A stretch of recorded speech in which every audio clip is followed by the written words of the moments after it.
পাটের গাছ কেমন লাগতেছে? আমার পাটের গাছ তো খুবই কষ্টের ব্যাপার।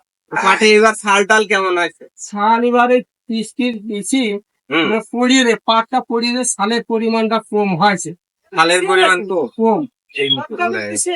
হ্যাঁ? এই মতো হ্যাঁ। ছালের পরিমাণ কম। ছালের পরিমাণটা কম হয়। তাই। আরো কয়েকদিন আগে কাটতে পারতো, পরে এসে কাটতে পারতাম, তাহলে ছালটা ভালো হতো। কিন্তু বৃষ্টিতে আমার ঘরে মানে ফলনের পরিমাণ মেলা কম হয়ে যাবে। ও ছালের শিকড় এবার কেমন? শিকড় আসলে নেই বীজ হলে, মানে শিকড় না থাকার কারণেই পাটটা পড়ে গেছে। শিকড় না থাকার কারণে পাট পড়ে যায়। তো কি এবার কি মনে হচ্ছে পাটে কি ভালো লাভবান হতে পারবে? ভালো খুব একটা লাভবান হলে হক কষ্ট মানে 8 টাকা 10 টাকা হাজার করে টানতে তাই। হচ্ছে, আবার ধুতু 5-6 টাকা টানতে হচ্ছে। তাহলে তো খুব একটা বেশি লাভবান হবে না। পাট আছে নাকি? আছে তাহলে তো কঠিন হয়ে যাবে না। আসসালামু আলাইকুম মামা। তারা কি সব পাটের ক্ষেত্রে আসলে এসব নিতে হবে? এই যে আমার আছে, এই যে সার আছে, এটা আছে আমার কৃষকের যে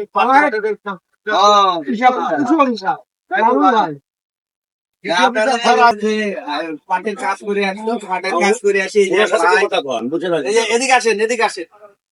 দাদা সকালে গেছিলেন পাট কাটছি? সকালে কতটুকু কেটে আসলেন? ভরে গেছিলেন? 5 জনে কাটেছি মানে 7 কাটা। 5 জনে 7 কাটা। পানি ছিল নাকি? পানি কাদা পাট কাটতে কি খুব বেশি কষ্ট হচ্ছে নাকি? খুব ফুল কাটছে খায়। কি আসছে না হুন্দুরি? পাট পড়িয়ে পাটে 2 মিনিট 16 সেকেন্ড হয়েছে। 2 মিনিট হয়েছে তো। দাদা কোথায় গেছিলে? এই সব কি পাটের কাজ? এই সকালে গেছেন আর এই আসলে এই যে আপনারা দেখতে পাচ্ছেন যে দামুক দিয়া, এটা তো দামুক দিয়া, দামুক দিয়ার যে মাঠ, সেই মাঠের পাশে এই যে একটা সুন্দর বট গাছ রয়েছে, সেই বট গাছের পাশেই এই যে এই সমস্ত আমাদের যারা মেহনতি ভাই আছে, যারা দিনমজুর বলতে পারেন এবং কৃষক শ্রেণীর লোকজন, তারা সবাই এই জায়গাটা আসে পরিশ্রম করে এসে তারা এই জায়গাটায় মূলত বিশ্রাম নেয়।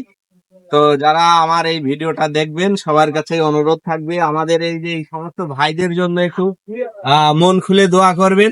আসলে এই সমস্ত মানুষ কিছু চায় না, তারা তাদের ঘুমটা ভালো চায় আর পেট ভরে একটু খাদ্য চায়, এর বাইরে কিন্তু তারা কিছু চায় না।